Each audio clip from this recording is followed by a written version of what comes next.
Right, now here is the news. And we'll stick with coupes, and this is the new Alfa Romeo GT.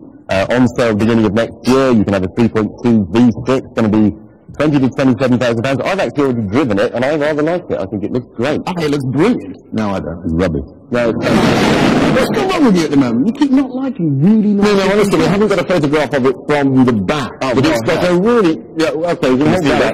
It's just a bit... I like it. Vanessa fancy.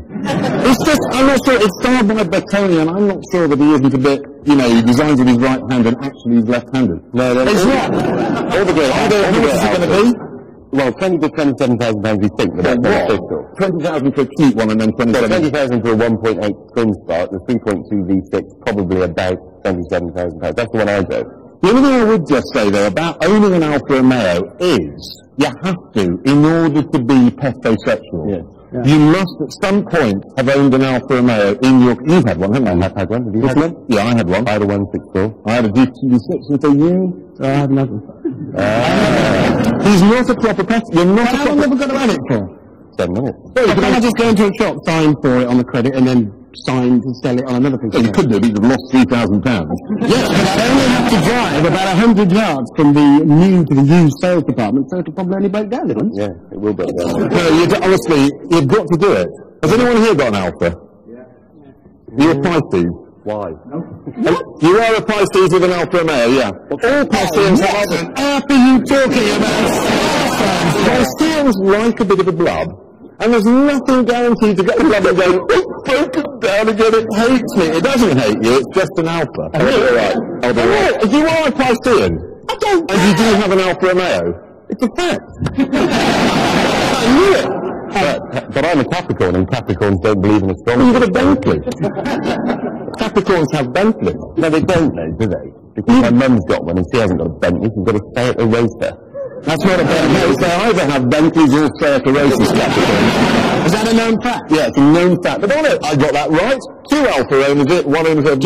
Is anybody here a Piscean but not owning an Alfa? I didn't say that. There's another thing, because all the Pisceans would have been here, but their Alphas broke down on the way. Hey, see? Sorry, Schumacher is to race a jet fighter in his Ferrari. We've done that. Yeah, we've done that. Well, he won't win for that. He won't win, he'll lose. Now, you know, for years, everybody really has been trying to develop an electric car, you know, one that runs on batteries.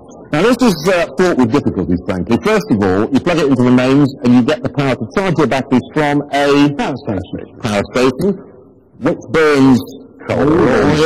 So not particularly environmentally friendly. Now, the big trick that car makers have been working on now for years is to develop a car that has its own power station in the boot that drives the car. And it's a power station that runs on hydrogen. You put hydrogen in, all you get out of the back is H2O, water. Totally green. Don't plug it in. And Mercedes has cracked it. Here it is. This is what they've come up with. It is an A-class, completely conventional. It's got, I've got the figures here, 86 brake horsepower. That's all right. Yep, top speed of 87 miles an hour. How much is it? It's, well, what's a normal A-class? About 15,000 pounds. This is a little bit more. It's 300,000 pounds. That is a bit steep for a small family car. That's Genesis. You can remember where you were when you first saw that, vegging out in front of the sofa on a Sunday night with your kids saying, I wish they'd talk about Lamborghinis.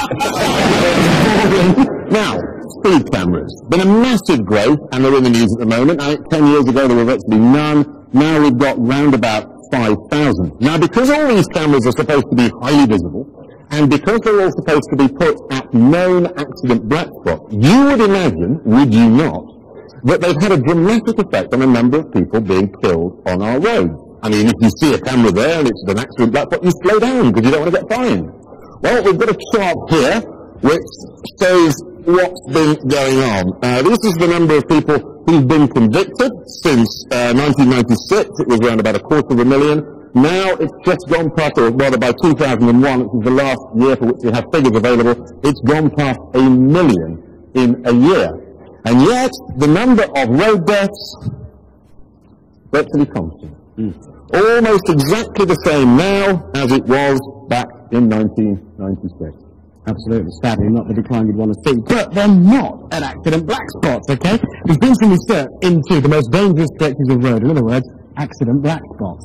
These are the 10 sites that have been identified as the worst, these particular roads and these particular stretches of them, okay? They amount to a total of 137 miles on these 10 or so places. You would imagine they would be festooned with speed cameras if that's where they're putting them. Between all of those sites, all of those 137 miles of road at 10 positions, 4. 4.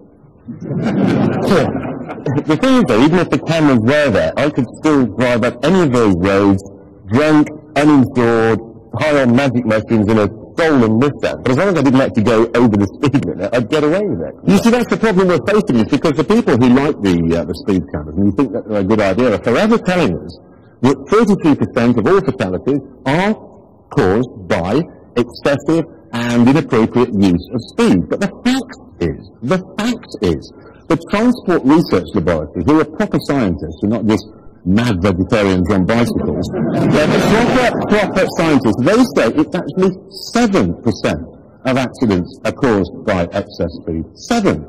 So you've got to ask yourself, just what are these speed cameras for? If they're not putting them at accident black spots, and even if they were, it's been discovered that only 7% of accidents are attributable to speed. What are they for? Well, I can tell you one thing we know about them for certain. Last year alone, they raised £73 million. So what are we going to do? That's the big one. What are we going to do? Well, simple fact of the matter is, when the police get your photograph, they send you a letter saying who was driving the car at the time, and British law at the moment says you have to tell them. But we're in the EU, and European law says you have the right to remain silent. So really, we face a simple choice. We either join the EU, it's supposed to lose the Queen's head for the money, or we stay where we are and lose all our money.